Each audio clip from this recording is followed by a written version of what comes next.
Hello everyone, welcome to my YouTube channel Shimukutu vlogs. আজ আমাদের daily ব্লগসের দ্বিতীয় দিন। আচ্ছা, সবার আগে বলো তোমরা সবাই কেমন আছো। আজ তোমাদের সাথে একটা ইন্টারেস্টিং জিনিস শেয়ার করছি।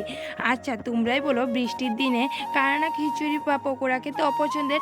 সবারই বৃষ্টির দিনে পছন্দের খাবার হলো পকোড়া বা খিচুড়ি। আমিও তার ব্যতিক্রম নই। তাই তো ভাবলাম খিচুড়ি বানাতে, কিন্তু খিচুড়ি বানাতে বানাতে যদি বৃষ্টি চলে যায়, না বাবা, এই রিস্ক একদমই নেওয়া যাবে না। তার জন্য আমি ভেবে নিয়েছি যে না, পকোড়াই খাবো, পকোড়ার সাথে বৃষ্টিটা বিলাস করব। তার জন্য আমি ফোন ঘেটে 5 মিনিটের একটা পকোড়ার রেসিপি দেখে নিলাম। আর সেই রেসিপির জন্য আমি যে যে জিনিসগুলি ইউজ করেছি বা ব্যবহার করেছি সেগুলি হলো সুজি, আলু, কাঁচা লঙ্কা, তারপর পেঁয়াজ আর কিছু গুঁড়ো মশলা। প্রথমে সুজিটাকে 5 মিনিটের জন্য ভিজিয়ে রেখে দিয়েছিলাম।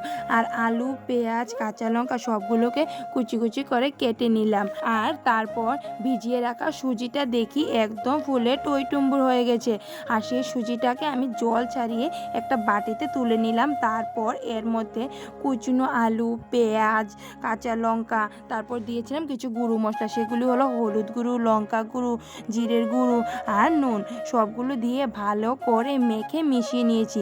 আর তারপর কড়ার মধ্যে একটু হোয়াইট অয়েল দিয়ে দিয়েছিলাম। হোয়াইট অয়েলটা আমি ফরচুনের রিফাইন্ড অয়েলটা ইউজ করেছিলাম। তোমরা যে কোনো হোয়াইট অয়েল ইউজ করতে পারো। হোয়াইট অয়েল দিলে পকোড়া বা যে কোনো ভাজা পোড়া খেতে অনেকটাই টেস্টি হয়। তার জন্য আমি ফরচুনের এই রিফাইন্ড অয়েলটা ইউজ করেছি। তারপর আমি ভালো করে সুন্দর সুন্দর করে পকোড়া শেপ দিয়ে সবগুলোকে দিয়ে দিলাম সুন্দর করে। আর সবগুলো দেওয়ার পর লাল লাল করে ভেজে তুলে নিলে তৈরি আমাদের সুজি আলুর পকোড়া। দেখতে যেমন সুন্দর তেমনি খেতে অনেক মজার। তো আমি এখন যাই পকোড়ার সাথে বৃষ্টি বিলাস করি। আরে না না, পকোড়ার সাথে না, পকোড়া খেতে খেতে বৃষ্টি বিলাস করি। আর হ্যাঁ, তোমাদের যদি আমার এই ব্লগ ভিডিওটা ভালো লাগে তাহলে ভিডিওটা লাইক করে একটা অবশ্যই কমেন্ট করে দিও। আর হ্যাঁ, ভুলেই তো গেলাম কথাটা বলতে, তোমাদের যে কথাটা বলার ছিল, চ্যানেলটা কিন্তু সাবস্ক্রাইব করে দিও নেক্সট ভিডিও দেখার জন্য। আর হ্যাঁ, সাবস্ক্রাইব করার সাথে সাথে পাশের বেল আইকনটা বাজিয়ে দিও, যাতে তাড়াতাড়ি নোটিফিকেশনটা পেয়ে যাও আমার নেক্সট ভিডিওর।